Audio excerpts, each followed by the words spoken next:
கட்சி ஆரம்பித்த 3 ஆண்டுகளுக்குள் 34.92% தமிழக வெற்றிக் கழகத்தை தனி பெரும் கட்சியாக சட்டமன்றத்திற்கு அனுப்பி வைத்தனர். கட்சி ஆரம்பித்த 3 ஆண்டுகளுக்குள்ளேயே மிக மிக சிறிய அளவில் ஒரு நூல் இழைவில் தனி பெரும்பான்மை கொஞ்சம் தள்ளி போய் இருக்கிறது.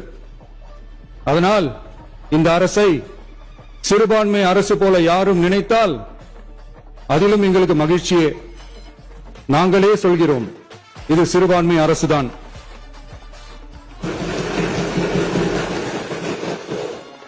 சிறுபான்மை மக்களுக்கான பாதுகாப்பை உண்மையாக நிலைநாட்டும் அரசுதான்.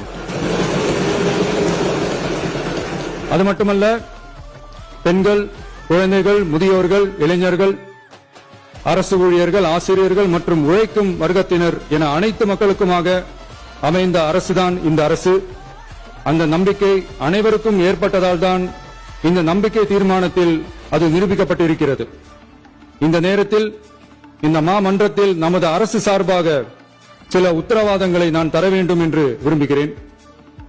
தமிழக வெற்றிக் கழகத்தின் கொள்கை தலைவர்களான தந்தை பெரியார், பெருந்தலைவர் காமராஜர், அண்ணல் அம்பேத்கர், வீரமங்க வேலு நாச்சியார், மக்கள் சேவகர் அஞ்சலை அம்மாள் ஆகியோரின் வழிகாட்டுதலுடன் இந்த மக்கள் அரசு மனசாட்சி உள்ள மக்களாட்சியை தரும் என்று உறுதியளிக்கிறேன். சமூக நீதி, சமநீதி, சம வாய்ப்புடன், உண்மையான உறுதியான ஜனநாயகத்துடன், மதச்சார்பற்ற சமூக நீதி கொள்கைகளுடன் இந்த அரசு நடக்கும். அதில் சிறிதும் மாற்றமில்லை. மதமும் நம் மதமே, எல்லா மக்களும் நம் மக்களே, இதில் வாக்களித்தவர்கள் வாக்களிக்காதவர்கள் என்ற பாகுபாடே இருக்காது. இது எல்லோருக்குமான அரசு. இது சாமானியர்களுக்கான அரசு. இது சாதி மத எல்லைகளை கடந்த அரசு.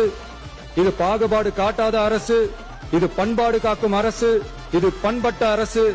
அரசியல் காரணங்களுக்காக யாரையும் எதற்காகவும் புண்படுத்தாத அரசு. இதையெல்லாம் போக போக புரிந்து கொள்வார்கள். எனவே துள்ளி எழுந்து பதில் சொல்வதை விட எதிலும் துணிச்சலுடன் செயலாற்றி வெற்றி பெறும் அரசு இது. பதவிக்காக, அதிகாரத்துக்காக அமைந்த அரசு அல்ல. நம்பிய மக்களுக்கு நன்றி கடன் செலுத்துவதற்காக அமைந்த அரசு. அதிகாரம் காட்டி மிரட்டும் அரசு அல்ல, அனைவரையும் அரவணைக்கும் அரசு. எவர் மீதும் வெறுப்பு காட்டும் அரசு அல்ல, எல்லோரையும் விரும்பும் அரசு.